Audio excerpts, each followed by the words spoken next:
من يهده الله فلا مضل له ومن يضلله فلا هادي له وأشهد أن لا إله إلا الله وحده لا شريك له وأشهد أن محمدا عبده ورسوله أما بعد فإن خير الحديث كتاب الله وخير الهدي هدي محمد صلى الله عليه وسلم وشر الأمور محدثاتها وكل محدثة بدعة وكل بدعة ضلالة وكل ضلالة في النار فأعوذ بالله السميع العليم من الشيطان الرجيم بسم الله الرحمن الرحيم قل إن صلاتي ونسكي ومحياي ومماتي لله رب العالمين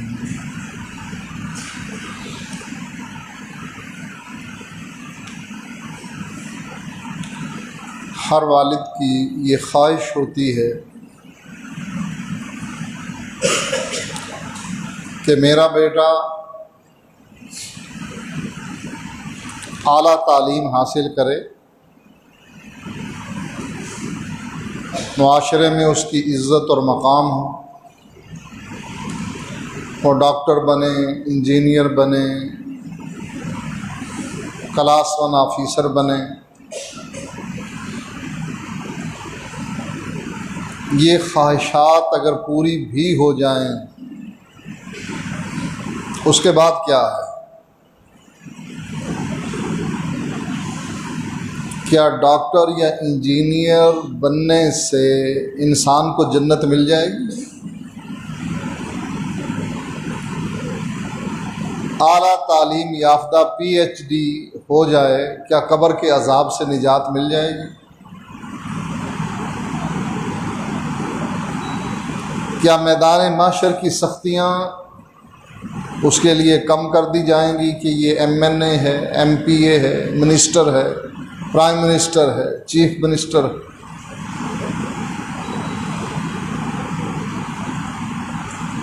متاع الحیات الدنیا کہا گیا ہے اس کو۔ دنیا میں جو کچھ بھی کر لو وہ دنیا کا ہے، دنیا ختم ہوئی، اس کی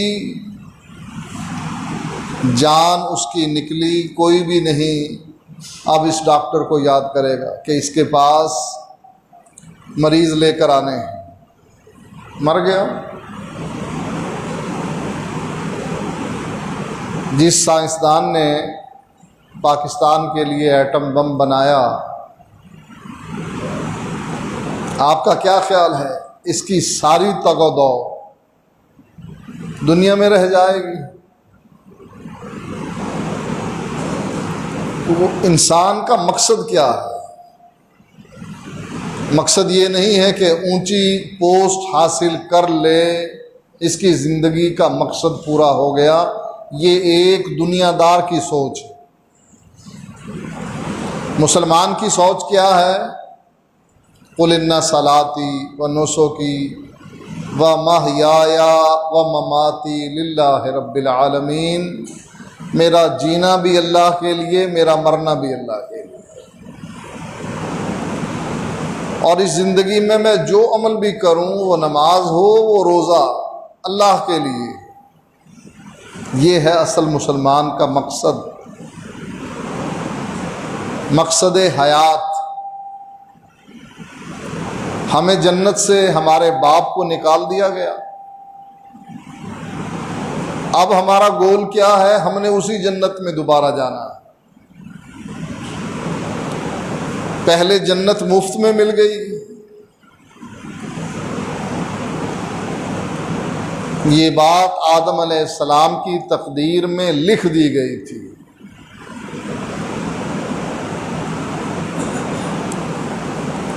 موسیٰ علیہ السلام اور آدم علیہ السلام کی آپس میں گفتگو ہوئی۔ موسیٰ علیہ السلام کہنے لگے، ابا جان آپ کی وجہ سے ہم جنت سے نکلے، نہ آپ اس درخت کے قریب جاتے نہ اللہ آپ کو جنت سے اتارتا اور نہ ہم دنیا میں آتے۔ یہ سارا قصور آپ کا۔ آدم علیہ السلام کہنے لگے موسیٰ علیہ السلام سے، موسیٰ یہ تقدیر کب لکھی گئی تھی؟ سب سے پہلے اللہ تعالیٰ نے قلم کو پیدا کیا۔ لوگ تو کہتے ہیں نا کہ سب سے پہلے اللہ نے اپنے نور کو پیدا کیا، وہ اللہ کے نبی تھے۔ اول ما خلق اللہ نوری، ایک جھوٹی من گھڑت حدیث بیان کرتے ہیں مولوی کہ اللہ نے سب سے پہلے میرا نور پیدا کیا۔ بخاری اور مسلم کی روایات ہیں کہ سب سے پہلے اللہ نے خلق القلم، قلم کو پیدا کیا اور کیا کہا؟ اکتب، لکھ۔ اب اس نے لکھنا شروع کر دیا تقدیریں۔ کیا کون آدمی کیا کرے گا؟ تقدیر انسان پر مسلط نہیں کی گئی، تقدیر اللہ کا علم ہے جس کے ذریعے سے اللہ نے جان لیا کہ یہ بندہ دنیا میں جا کر یہ کرے گا۔ ویسے ہی جیسے استاد شاگرد کی نالائکیوں کو دیکھ کر فیصلہ دے دیتا ہے کہ بیٹا تو پاس نہیں ہو سکتا، استاد کا علم ناقص ہے لیکن اللہ کا علم کامل ہے۔ اللہ نے یہ جان لیا تھا کہ آدم سے یہ غلطی ہونی ہے۔ آدم علیہ السلام موسیٰ علیہ السلام سے کہنے لگے موسیٰ جب میری پیدائش سے پہلے، اتنے ہزار سال پہلے اللہ نے قلم کو پیدا کر کے تقدیر لکھ دی، اور اس تقدیر میں تھا کہ میں وہ پھل کھاؤں گا جس کی وجہ سے مجھے جنت سے نکلنا ہوگا۔ اے موسیٰ جب تقدیر میں لکھا تھا تو میں کر کیا سکتا تھا؟ موسیٰ علیہ السلام لاجواب ہو گئے۔ یہ آدم علیہ السلام کی تقدیر میں لکھا تھا، اللہ نے زبردستی نہیں کروایا۔ اللہ نے بتلا دیا وَلَا تَقْرَبَا هَٰذِهِ الشَّجَرَةَ، اے حوا اور اے آدم جو جنت میں تمہارا دل چاہتا ہے کھاؤ، لیکن شرط کیا ہے؟ اس درخت کے قریب بھی نہیں جانا۔ اور شیطان نے آدم علیہ السلام سے حوا سے وہی کام کروایا جس سے اللہ نے منع کیا تھا۔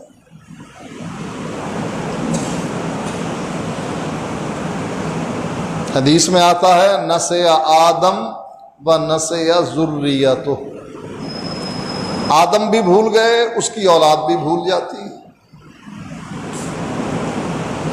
شیطان انسان کا دشمن ہے۔ اللہ نے آدم کو کیا بتلایا، حوا کو کیا بتلایا؟ اِنَّهُ لَكُمْ عَدُوٌّ مُّبِينٌ، آدم اور حوا یہ تمہارا بھی اور تمہاری اولاد کا بھی دشمن ہے، اس سے بچنا۔ لیکن آگے نرغے میں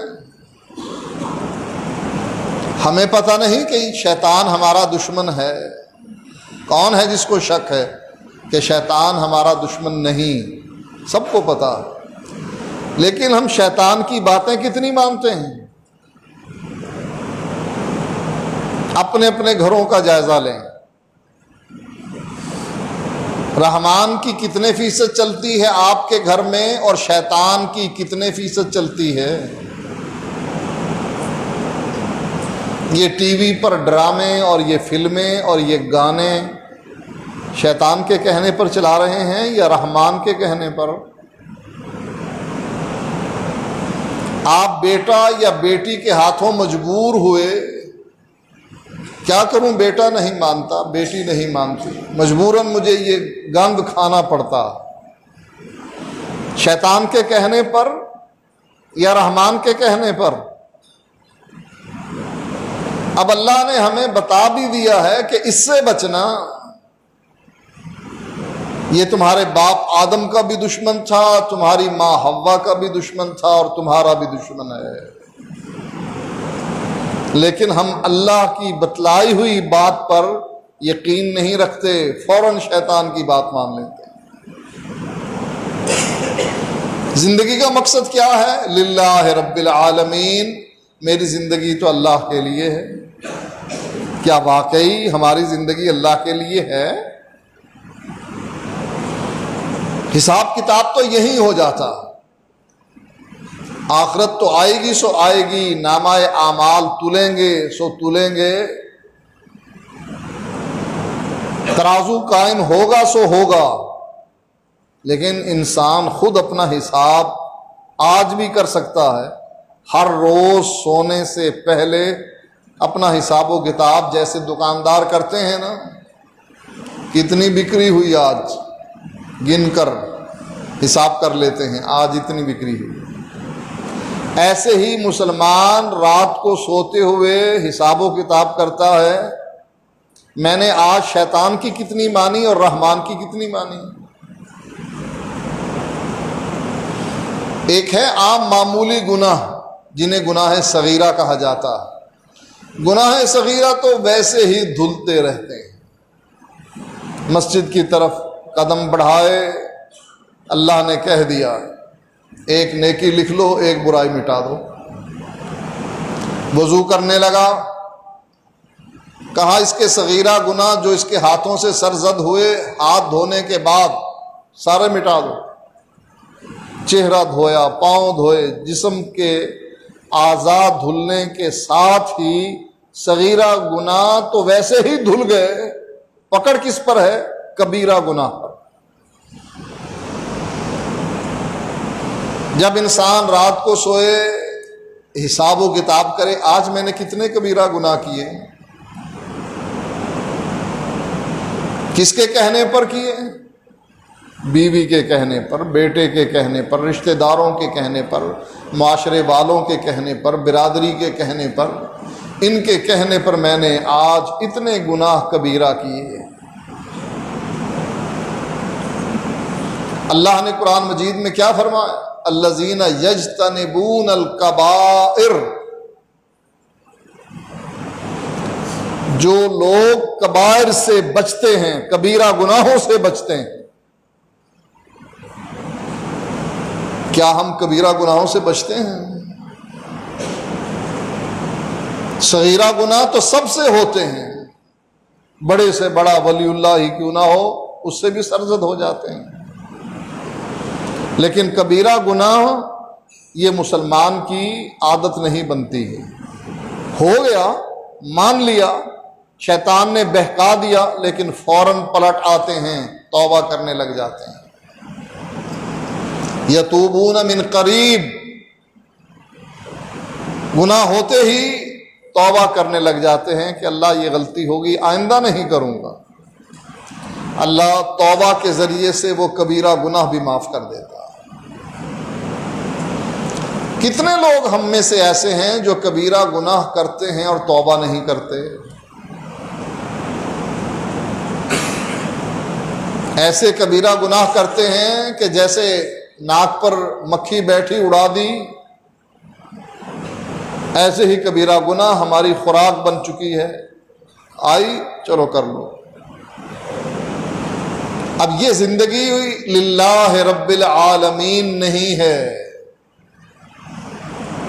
شیطان کی بات مان رہے ہیں آپ، اور جس کا مقصد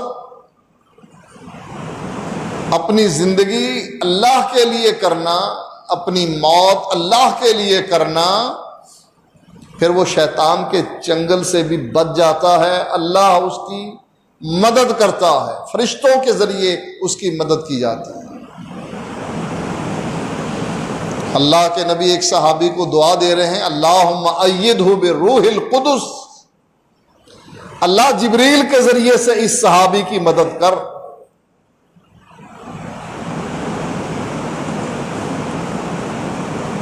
لیکن چونکہ ہماری غذا خالص نہیں، سود، ملاوٹ، دھوکہ، فریب، کسی کا حق مارنا، ہماری غذا اس قسم کی ہے، لہذا قرآن اور حدیث کی باتیں بہت کم اثر کرتی ہیں، دل زنگ آلود ہو چکے ہیں. یہ زنگ دلوں پر جب قبضہ جما لیتا ہے، کلا بل رأنا علی قلوبہم ما کانوا یکسبون، ان کے دلوں کو کالا کر دیا جاتا. اب ایک آدمی جمعہ نہیں پڑھتا، ایک نشان لگا دیا جاتا ہے کالا. توبہ کر لے، وہ کالا نشان مٹ جاتا ہے. توبہ نہیں کرتا، اگلا جمعہ چھوڑتا ہے، ایک اور کالا نشان لگ جاتا ہے، یہاں تک کہ اس کا دل سیاہ ہو جاتا ہے. اب اس کے سامنے قرآن کے 30 پاروں کی تلاوت کرو، کوئی فرق نہیں پڑے گا اس کی جان پر، کوئی اثر نہیں ہوگا اس پر. کیوں؟ اس کا دل سیاہ ہو چکا. اور جس کا دل سیاہ نہیں ہوتا اس پر اثر کرتی ہے بات. جیسا کہ قرآن مجید میں اللہ تعالی ارشاد فرماتا ہے، جب ان پر اللہ کی آیات تلاوت کی جاتی ہیں یہ سجدے میں گر جاتے ہیں، روتے ہیں، معافیاں مانگتے ہیں. کیوں؟ ان کے دل تر و تازہ ہیں. فرمایا اللہ کے نبی علیہ الصلاۃ والسلام نے، جسم میں ایک ٹکڑا ہے، اگر وہ ٹکڑا صحیح رہے جسم صحیح رہتا، اور اگر وہ ٹکڑا بگڑ گیا تو جسم پورا بگڑ جاتا. الا وہی القلب. فرمایا اللہ کے نبی نے، لوگوں جان لو وہ دل ہے. دل اگر صحیح ہو، انسانی جسم بھی صحیح رہتا. دل اگر صحیح ہو، اس کا اخروی جسم بھی صحیح رہتا. دونوں حالتیں، جسمانی بھی روحانی بھی صحیح رہتی ہیں. اور جس کا دل بگڑ گیا، 100 اس کو دیسی گھی کی چوریاں کھلا دو، دیسی مرغی پکا کر کھلا دو، اثر ہی نہیں ہوگا، اور بیمار ہوگا. جتنا گھی زیادہ کھلاؤ گے اور اس کی نسیں بند. دل کا علاج کرنا چاہیے. اور دل کا علاج کیسے ہوتا ہے؟ ایک شخص نے اللہ کے نبی علیہ الصلاۃ والسلام سے دل کی سختی کے بارے میں عرض کی. آپ نے فرمایا اس کا علاج کیا ہے؟ موت کو یاد کرو، قرآن کی تلاوت کرو. موت ایک ایسی چیز ہے جس کے سامنے ہر آدمی بے بس. جب انسان موت کو یاد کرے گا، وہ یاد کرے گا کون میرا ساتھ دے گا قبر میں؟ جن کے لیے میں نے حرام مال کمایا وہ ساتھ دیں گے؟ کون بچائے گا مجھے میدان معاشر میں؟ یوم یفر المرء من اخیہ و امہ و ابیہ و صاحبتہ و بنیہ. وہ تو نقشہ ہی اور ہوگا. یہ کرونا بیماری آئی، اولاد نے اپنے باپ کی ڈیڈ باڈی وصول کرنے سے انکار کر دیا. جو لے کر آئے تھے ان کو کہنے لگے جاؤ اس بابے کو دفنا دو. کیوں؟ یہ ہمارے گھر میں آئے گا، اس کا وائرس ہمیں لگ جائے گا، ہم بیمار ہو جائیں گے، لہذا باہر سے باہر. کرونا وائرس کو اتنی بڑی بلا تھی کہ جس میں انسان اپنے باپ کو بھول جائے.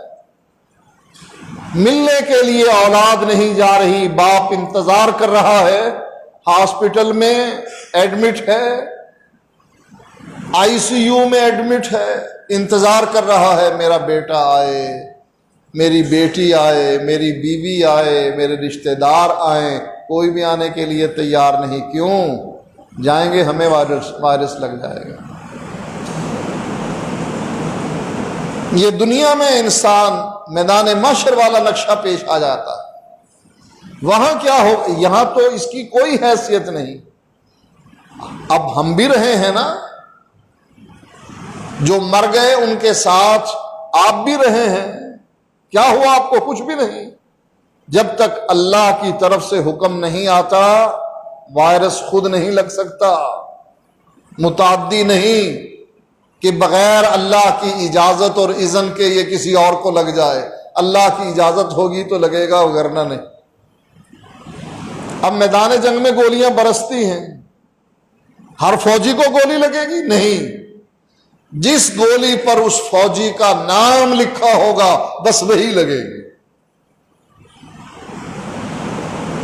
یہ کوئی اتنی بڑی بیماری نہیں تھی کہ جس سے انسان اپنے رشتے ناطے توڑ دے، باپ کو بھول جائے، بیٹے کو بھول جائے، میت وصول نہ کرے، ان کی عیادت کے لیے ہاسپٹل میں نہ جائے، ان کو گھر میں رکھنے کے لیے تیار نہ ہو۔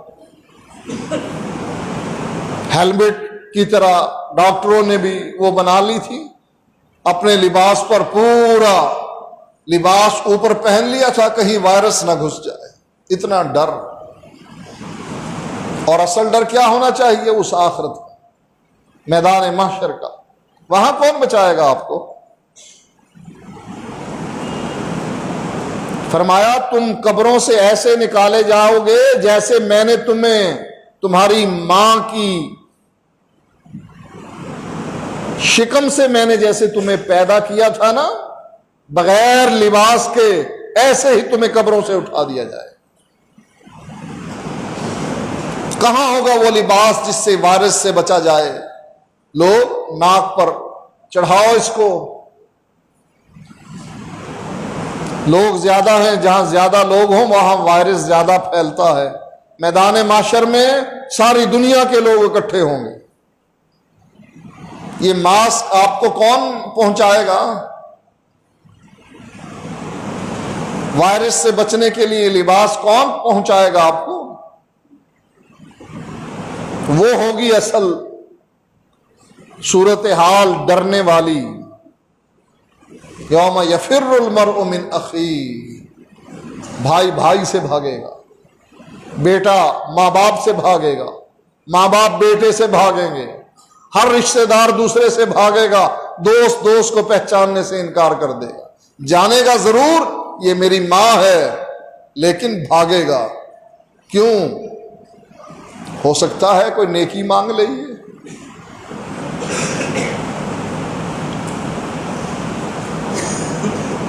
جان چھڑانے کی کوشش کریں گے، رب نفسی رب نفسی۔ حدیث میں آتا ہے لوگ اکٹھے ہو کر آدم علیہ السلام کے پاس جائیں، آدم تو ہمارا باپ ہے نا سب کا، چل اللہ کے پاس، یہ دوزخ دیکھ بھڑک رہی ہے، سورج سوا نیزے پر ہے، گرمی شدت کی ہے، اللہ کے عرش کے سائے کے علاوہ سایہ بھی کوئی نہیں۔ یہاں تو روڈ پر آپ کو بوتلیں بیچنے والے نظر آ جائیں گے، گرمی میں یہ ٹھنڈی بوتل پی لو پیاس بجھ جائے گی، وہاں بھی یہی انتظام کوئی کرے گا؟ آدم چل اللہ کے پاس، وہ سفارش کر دے ہماری۔ کیا کہیں گے آدم علیہ السلام؟ اذهبوا الی غیری، مجھ سے بات چیت نہ کرو، مجھے چھوڑ دو میرے حال پر۔ رب نفسی رب نفسی، آدم علیہ السلام کی زبان سے ایک لفظ نکل رہا ہوگا، رب نفسی رب نفسی، اللہ میری جان بچا۔ کوئی بیٹا یاد نہیں ہوگا آدم کو، اپنی بیوی حوا کا کوئی تذکرہ نہیں کر رہے ہوں گے آدم علیہ السلام، اپنی جان بچانے کے لیے کہہ رہے ہوں گے۔ اور جو یہ کہنے آئیں گے کہ چلو اللہ سے سفارش کرو، ان کو جواب دیں گے میں کیسے جاؤں؟ اللہ نے اگر پوچھ لیا آدم کیوں گیا تھا اس درخت کے قریب، کیا ہوگا میرا جواب؟ مجھ سے غلطی ہو گئی تھی، میں نہیں جا سکتا۔ اذهبوا الی غیری، اذهبوا الی ولدی، میرا ایک بیٹا نوح ہے، جسے آدم ثانی بھی کہا جاتا ہے، جاؤ اس کے پاس۔ اب نوح علیہ السلام کے پاس جائیں گے لوگ، اے نوح، تو نے 950 سال اللہ کی توحید کی دعوت دی، تیرا بڑا مقام ہے، ذرا یہ جنت کا دروازہ کھلوا دے اور یہ جہنم سے ہمیں بچوا دے، اللہ سے کہہ دے حساب و کتاب شروع کر دے، ہمارا میدان محشر کی سختی ہم اب برداشت نہیں کر سکتے، حساب و کتاب شروع ہو، جس نے جنت میں جانا ہے جنت میں جائے، جس نے جہنم میں جانا ہے جہنم میں جائے، شروع تو ہو۔ کیا کہیں گے نوح علیہ السلام؟ اذهبوا الی غیری، میں نہیں جا سکتا اللہ کے سامنے، میں نے اللہ سے اپنے بیٹے کے بارے میں کہہ دیا تھا انہ من اہلی، یا اللہ یہ ڈوبنے والا میرا بیٹا ہے، اللہ نے مجھے ڈانٹ دیا تھا انی اعوذک ان تکون من الجاہلین، اے نوح اپنے بیٹے کی سفارش کر کے کہیں جاہل نہ بننا، میں نبوت چھین کے جاہلوں کی صف میں کھڑا کر دوں۔ انہ لیس من اہلک،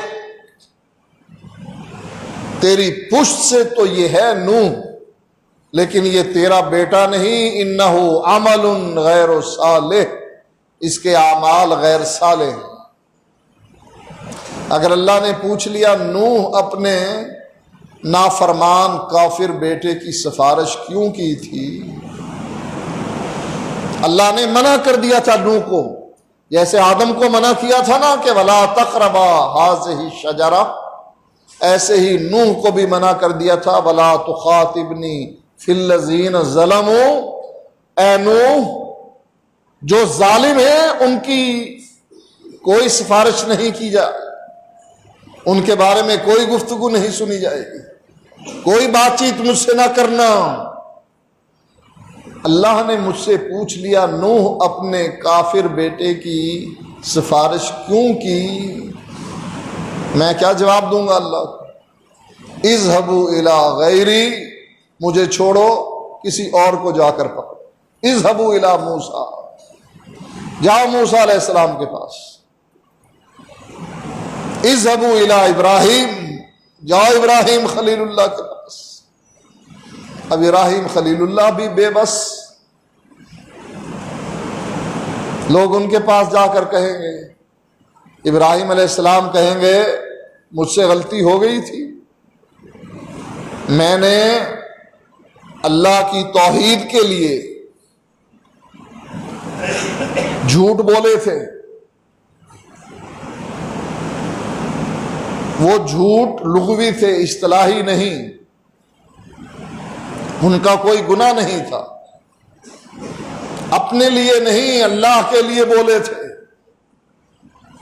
جب ان بتوں کی گردنیں توڑی تھیں، ان لوگوں نے آ کر مجھ سے پوچھا تھا من فعل ھذا بآلہتنا یا ابراہیم، اے ابراہیم ہمارے معبودوں کی گردنیں، ٹانگیں، بازو کس نے توڑے ہیں؟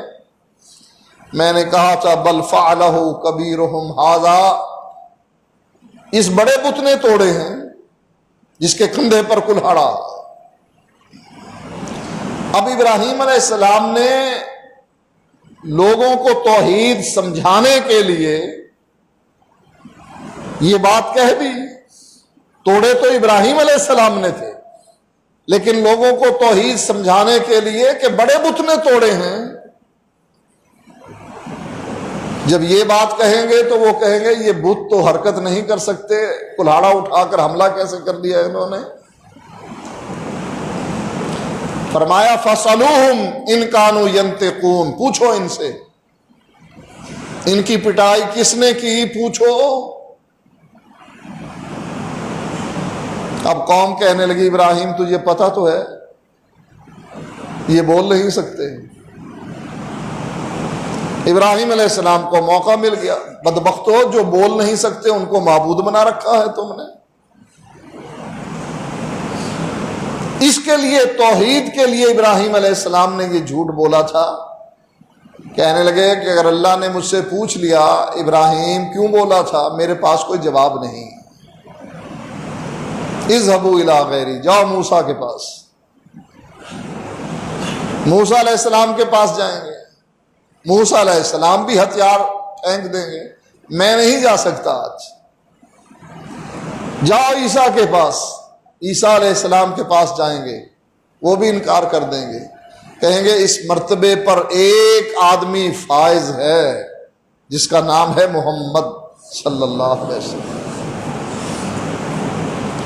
لوگ اکٹھے ہو کر اللہ کے نبی کے پاس جائیں گے، اللہ کے نبی اٹھیں گے لوگوں کی بات سن کر اور سجدے میں گر جائیں گے۔ یہ نہیں اکڑ دکھانی کہ میں تو کائنات کا سردار ہوں،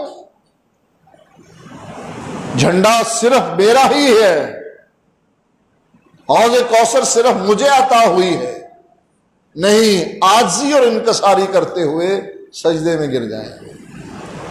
اللہ کے نبی فرماتے ہیں اللہ اس موقع پر مجھے وہ کلمات سکھائے گا جن کا آج مجھے کوئی علم نہیں، میں اللہ کی حمد بیان کروں گا، اللہ کی تسبیح بیان کروں گا، اور پتہ نہیں کتنی دیر تک میں سجدے میں پڑا رہوں گا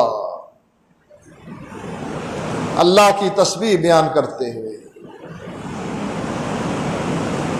یہاں تک کہ اللہ کہے گا ارفع رأسک سل تؤتا، سر اٹھائیے اللہ کے نبی، اے محمد سر اٹھائیے، مانگیے کیا مانگتے ہیں۔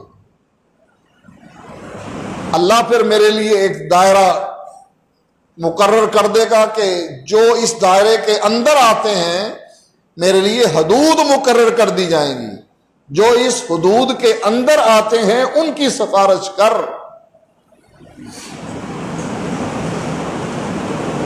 اللہ کے نبی ایسی سفارش نہیں کر سکیں گے کہ جو بھی آیا اس کو پار لگا دیا، میری کشتی پار لگا دینا۔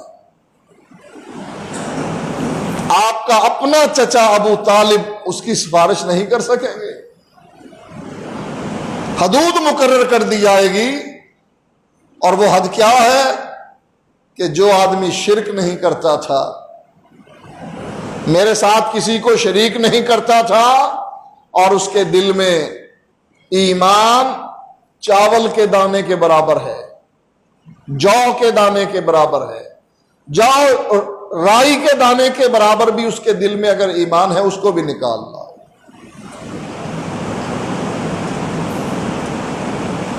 جو نبی ہمارے لیے سارے انبیاء انکار کر دیں اور اللہ کے نبی ہماری سفارش کریں گناہگاروں کی، مواحد لوگوں کی، آج ہم اللہ کے نبی کے ساتھ کیا سلوک کرتے ہیں؟ ہم کہتے ہیں یہ بوڑھا ہو گیا، پرانا ہو گیا، ہم نے نیا بنا لیا، لہذا اس کو چھوڑو، نئے 4 نئے 12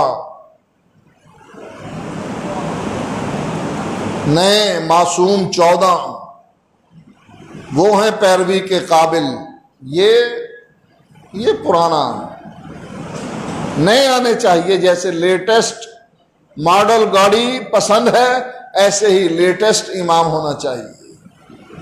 نبی تو پرانا ہے نا، لوگوں نے چھوڑ دیا۔ اب آپ پاکستان میں دیکھ لیں، جو اللہ کے نبی کی طرف منسوب ہیں وہ کتنے ہیں؟ چند فیصد۔ اکثریت کس کی طرف منسوب ہے؟ ایران میں اکثریت کن کی ہے؟ فقہ جعفری والوں کی۔ پاکستان میں کن کی ہے؟ فقہ حنفی والوں کی۔ فقہ حنفی والے کون ہیں؟ جو امام ابو حنیفہ کی تقلید کرتے ہیں، ان کی فقہ کے نفاذ کا مطالبہ کرتے ہیں، ان کی اکثریت ہے۔ اللہ کے نبی کہاں گئے؟ جی اللہ کے نبی بوڑھے ہو گئے تھے، پرانے ہو گئے تھے، چھوڑ دیا ہم نے، ان کے اندر وہ صلاحیت نہیں رہی تھی۔ نئے مسائل، نئی دنیا، انٹرنیٹ کی دنیا، لہٰذا اللہ کے نبی کو کیا پتا ان چیزوں کا، لہٰذا ہمیں لیٹسٹ چاہیے تھا امام، ہم نے وہ بنا رکھا۔ ہماری بھی پھر سفارش کریں گے اللہ کے نبی۔ جو دنیا میں اللہ کے نبی کو چھوڑ گیا، نماز بھی، جی وہ میں حنفی نماز پڑھتا ہوں، طلاق کا جی وہ میرا چونکہ امام ابو حنیفہ سے تعلق ہے، لہٰذا اب میں حلالہ کرواؤں گا اپنی بیوی کا، اس کو میں نے 3 طلاقیں دے دی۔ اللہ کے نبی نے تو لعنت کی تھی، وہ تو اللہ کے نبی نے کی تھی نا، میرے امام نے تو کہا تھا 3 طلاقیں اکٹھی دیں، تینوں ہو جاتے ہیں۔ جی میں میدان عرفات میں 4 رکعت پڑھوں گا، اللہ کے نبی نے تو 2 پڑھی تھی، کہا ٹھیک ہے اللہ کے نبی نے 2 پڑھی تھی، میرے امام نے تو 4 پڑھی تھی، میں تو 4 والا ہوں۔ اللہ کے نبی پھر ہماری سفارش کر دیں گے؟ جو دنیا میں اللہ کے نبی کو بھول گئے، تعلق توڑ لیا، نہ نماز میں، نہ روزے میں، نہ حج میں، نہ زکوٰۃ میں، روزہ رکھیں گے نیت کریں گے وہ بے